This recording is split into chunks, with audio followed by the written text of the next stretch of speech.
Now, the calendar quite clearly needs some reworking, and I've decided that I'll take it upon myself to start off that reworking and give a few suggestions. Now, before we get busy with it, I'll set a few little parameters. Firstly, we're going to guarantee a weekend with no important racing in order to create space for training camps. The weekend of Essen Val d'Isole is pretty much perfect for this, so we'll be choosing that one. The new calendar will also be made in such a way that all riders are treated as equal as possible. For that reason, the Continental Championships will be placed on the same weekend. The structure of early American races will be kept. I think that's generally quite a good thing. I've also taken the decision to cut the World Cup back to 12 races. For now, this is really the maximum you can get away with without obliterating the entire calendar. I can see scenarios in the future where we go back up to the 16 round World Cup, maybe even more, but for now there's no way to realistically do this. So without further ado, welcome to Matt's far superior cyclocross calendar for future glorious international racing. Rolls right off the tongue, that one, doesn't it? So we'll start in September, and we'll do that with the typical ATS courses, Lokeren, Beringen, people like that. Then the Super Prestige will kick off with Gieten, as it always does, to kick off the classifications. After Gieten we head to America. In America we'll go back to 2 rounds. The first World Cup cut is one of these 3. A midweek round makes no sense for spectators of viewership. It doesn't promote the sport, it's hard to watch. If anything, it makes it more of a joke. So we're going back to Sunday race, week off, Sunday race. Now, presumably the races that we keep will be Waterloo and Iowa. Though I'm not really against keeping Fayetteville, I also wouldn't be against going to like Lakewood or Louisville or somewhere like that. I think there's better courses than the 3 that are currently on the World Cup anyway. But basically, that's the start. By this point we're in mid-October, and on the weekend that this year was taken up by Ruddervoorde and Zonhoven. And what I do is make this the Continental Championships weekend.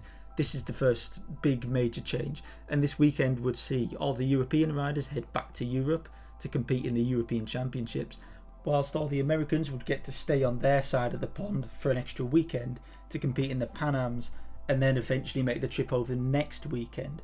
This next weekend would include the now 3rd round of the World Cup, which would be Overijse, and then you'd have the Koppenberg the day after. Ruddervoorde Zonhoven, you'll move further back into November.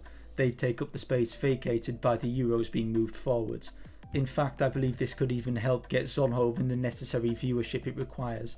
Zonhoven being so early in the calendar tends to hurt its support in ticket sales, and ticket sales are really necessary for keeping Zonhoven alive.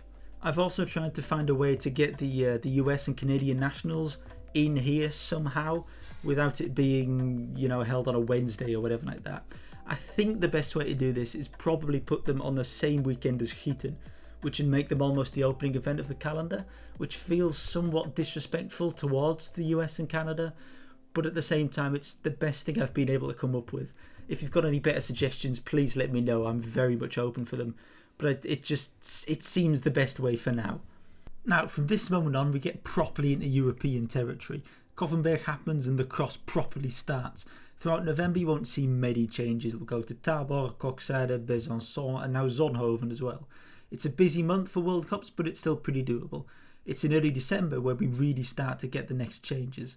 Here we're going to make major cuts to the World Cup. We've already cut 1 race from the World Cup to go from 16 to 15. Now we're going to go from 15 to 12. Antwerpen, Rukven and Dendermonde are no longer World Cup crosses. They're absolutely in no way, shape or form good enough to be part of the World Cup anyway. Antwerpen is a very maybe but not quite, but Rukven and Dendermonde are quite frankly a bit of a joke. So we're getting rid of them. They're simply not up to par. This brings us down to the 12 World Cup races that we want. Now from here what we're going to do is shift Val d'Isole a week forward from the 12th to the 5th.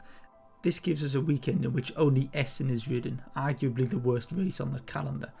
We'll use this weekend for training camps. I would also suggest moving the Super Prestige and Boom. My current calendar creates a double header with Boom and Val d'Isole, and that's not really doable. It's a very long trip. To solve this, I'd suggest moving Boom back 2 weeks to the space vacated by Rukven the day before Namur, and it'd be essentially the first race back. Alternatively, you can swap Boom and Grand Prix Leuven, for example.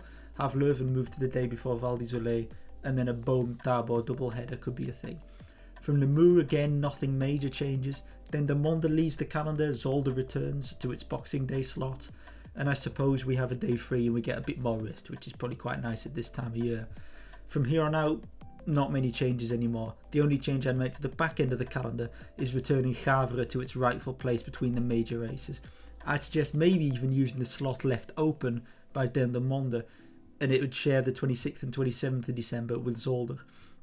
Alternatively, if Bo moves to the Rutphen slot, Havre and Leuven could swap places, and Havre would be back in November where we all know it should belong. Other than that, January and February stay roughly the same. You'd get the European Nationals in the first weekend. It'd be a bit dull for the Americans, but it's, again, the best I can do. From then on, we get the classic season end. Hoge Heide closes the World Cup, then the Worlds happen, the Super Prestige finishes, and then eventually the X2O Trofee finishes in Lille and in Brussels. Finally, we get the Sluitingsprijs in Oostmalle, which most people seem to have forgotten exists. Does it even still get held? I don't know. But there you have it. That's my far better version of the UCI Cyclocross calendar, something I believe we should all be trying to work towards. Now, if you like that, if you think it's good, if you've got any more suggestions, please do let me know, because I'm very curious. There's a few little problems with it I still want to work out, but generally I think it's a step in the right direction, and I think it's a step that we should be trying to make in the near future.